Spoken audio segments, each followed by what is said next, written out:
भयानक रूप लेती जा रही इजराइल ईरान जंग और खालिस्तानियों की धमकी के बीच प्रधानमंत्री नरेंद्र मोदी G7 बैठक में हिस्सा लेने के लिए कनाडा के एल्बर्टा पहुंच चुके हैं।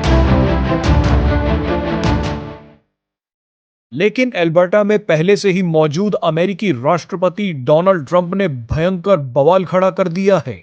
पीएम मोदी का सामना करने से पहले ही डोनाल्ड ट्रंप कनाडा, फ्रांस और ब्रिटेन से बहस कर बीच में ही G7 बैठक को छोड़कर वापस अमेरिका निकल गए हैं। सोशल मीडिया पर लोगों का कहना है कि पीएम मोदी को मौका ही नहीं मिला कि वो ट्रंप से पूछ सके कि पाकिस्तान में कहीं अमेरिका के हथियारों को कुछ ज्यादा नुकसान तो नहीं पहुंच गया। ना ही पीएम मोदी ट्रंप की आंखों में आंखें डालकर ये पूछ पाए कि सीज फायर का क्रेडिट क्यों खाया। बहरहाल G7 बैठक को बीच में छोड़कर अमेरिका जाते हुए डोनाल्ड ट्रंप ने ईरान पर एक बहुत बड़ा ऐलान कर दिया है। डोनाल्ड ट्रंप का ईरान पर यह ऐलान भारत को मुश्किल में जरूर डाल सकता है।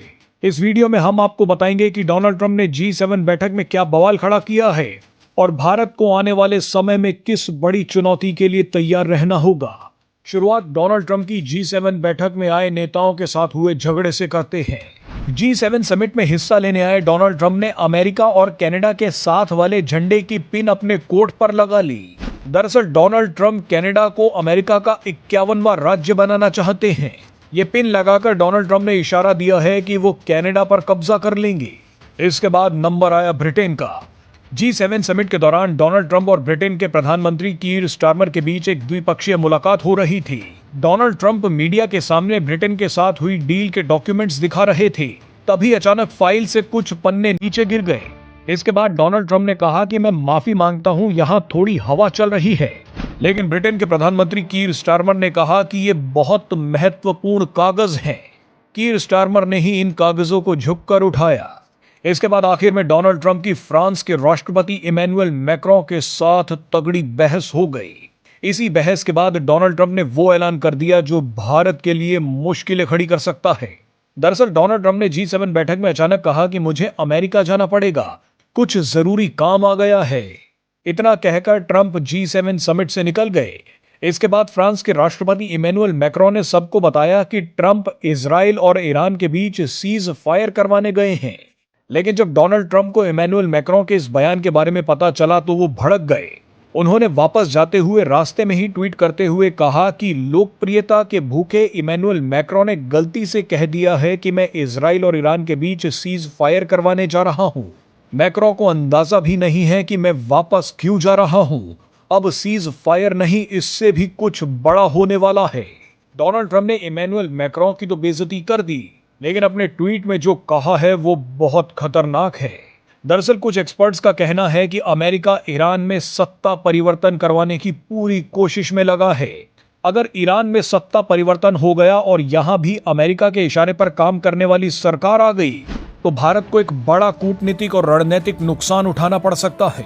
पाकिस्तान में पहले से ही अमेरिका के इशारे पर काम करने वाली सरकार है, लेकिन अगर ईरान में भी अमेरिकी समर्थित सरकार आ गई तो भारत पर दबाव बढ़ जाएगा।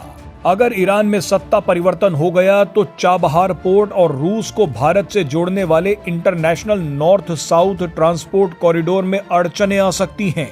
भारत को इस इलाके में अब तक जो रणनीतिक बढ़त मिली थी उसे चोट लग सकती है। आपको बता दें कि चाबहार डैम और international north south transport corridor दोनों भारत के लिए बेहद खास हैं। ये दोनों ही प्रोजेक्ट्स ईरान से होकर गुजर रहे हैं। अगर ऐसे में ईरान में अमेरिका के समर्थन वाली सरकार आ गई तो वो भारत के इन दोनों बड़े प्रोजेक्ट्स को नुकसान जरूर पहुंचाएगी। एक और बड़ा खतरा ये है कि पाकिस्तान के बाद अगर ईरान में भी अमेरिका सफल हो गया तो अमेरिका का अगला शिकार अफगानिस्तान हो सकता है। इस वक्त भारत अफगानिस्तान में अपनी पकड़ बहुत मजबूत कर चुका है। भारत ने तो अब चाबहार पोर्ट के जरिए अफगानिस्तान के साथ भी व्यापार शुरू कर दिया है। इससे पाकिस्तान को भारी नुकसान हो रहा है।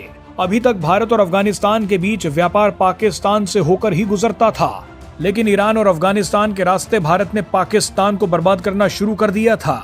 ऐसे में हो सकता है कि अमेरिका पाकिस्तान को बचाने के लिए भारत को ईरान और अफगानिस्तान में कमजोर करे। अफगानिस्तान भारत के लिए एक बेहद ही अहम पार्टनर बनता जा रहा है। भारत ने अफगानिस्तान की तालिबान सरकार से अपने रिश्ते मजबूत करने शुरू कर दिए हैं। भारत चाहे तो वो सिर्फ अफगानिस्तान के जरिए ही पाकिस्तान को बर्बाद कर सकता है।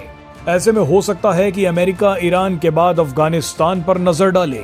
भारत को अब जल्द से जल्द अपनी रणनीति और कूटनीति में बड़ा बदलाव करना होगा। ऐसी स्थिति में अब भारत के लिए रूस बेहद जरूरी हो गया है।